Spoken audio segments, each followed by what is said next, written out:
Just start at any point. All right, lesson 62, complex numbers.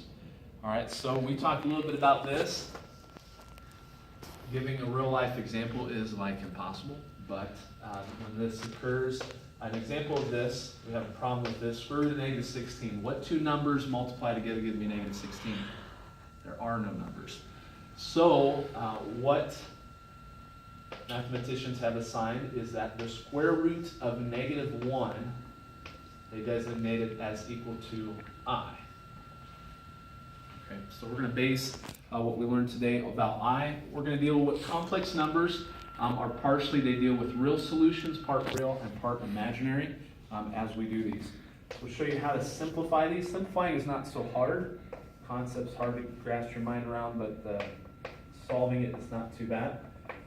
All right, so we look at the square root of negative 49. We know what the square root of 49 is, but we don't know what the square root of negative 49 is.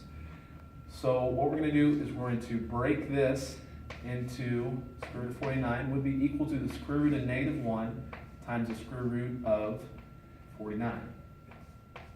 Okay. Now we know the square root of 49 is 7. So we can come and simplify this to 7. We'll multiply 7 by 2. And then we're left with that square root of negative 1. And the square root of negative 1 is just going to be equal to I. So we get to this point. We have 14I. This would simplify to 14 times I. All right, somewhere along the line I left out a negative. Yeah, there's a negative here. Should have attached that. So that's going to make this equal to negative 14. All right, letter B. All right, we've got the square root of negative 117. Now what I do with these is, since we know that negative is going to turn out to be I usually take the negative out and just write this as I on the outside. And always, just like a variable, we're going to put I behind the number. Now square root of 117, we can break this down into prime factors, or we can find a perfect square if we know it's divisible. But the square root of 117 is equal to the square root of 3 times the square root of 3 times the square root of 13. Okay, so then we know square root of 3 times square root of 3 is 3. And so we get 3 times the square root of 13. I'm always going to attach that I to the back part of the number there. All right, second example.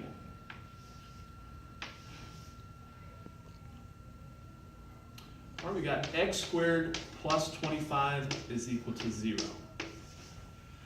Okay, just like any equation, when we're solving for x, we want to get x by itself. So I'm going to subtract 25 from both sides. So we get x squared is equal to negative 25.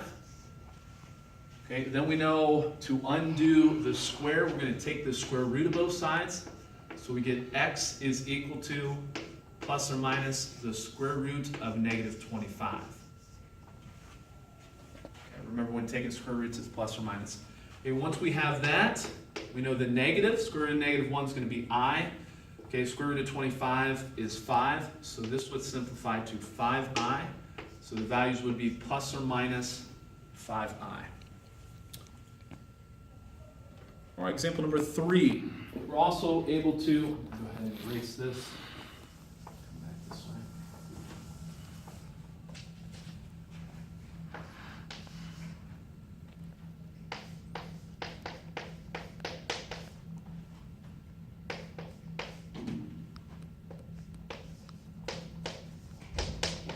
Okay, so what we have here is a combination of real numbers and imaginary numbers, which we call complex numbers.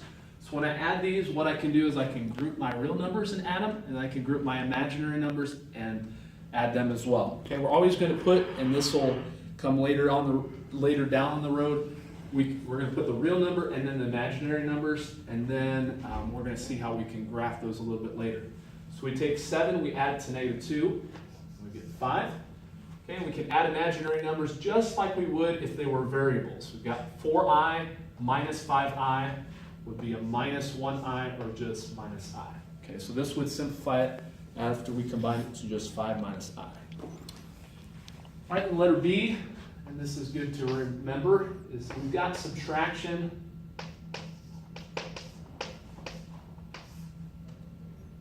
in front of a parentheses. Okay, that's like distribution. We want to make sure if we've got a minus sign that we're subtracting both. So that's going to change both the signs in there. We may, to get into good habits, may want to do that right off the bat. Have a subtraction sign that's going to change it to the opposite. So it's going to be minus 5, it's going to be plus 11i.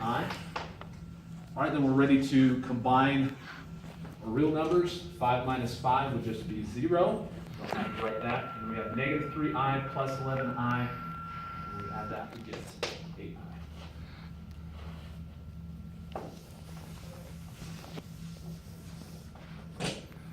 All right, then the last example, we're going to take what we know,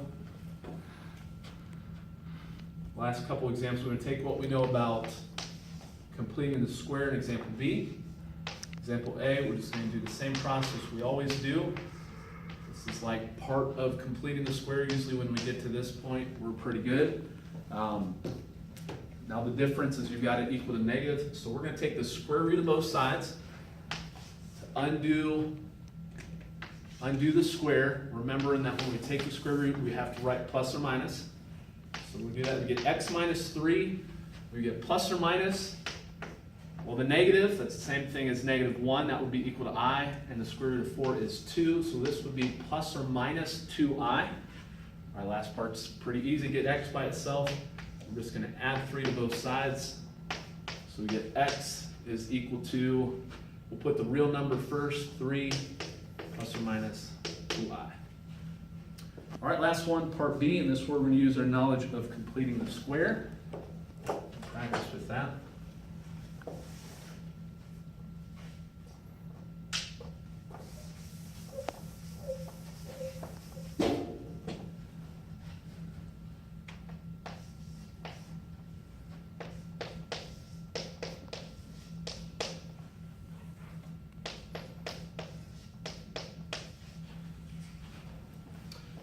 Okay, so in order to get x by itself, we want to, just like anything, get x by itself. In this case, we have two terms, so we want to move the 18 over.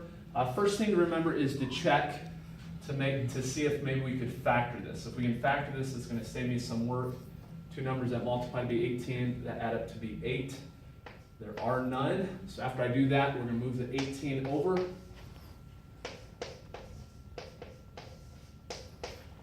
And then these next steps are the most important. This is where, to make this a perfect square trinomial, we're going to half it, square it, add it to both sides. Okay, so we half the 8, we get 4. Okay, square it, we get 16. So we're going to add 16 to both sides.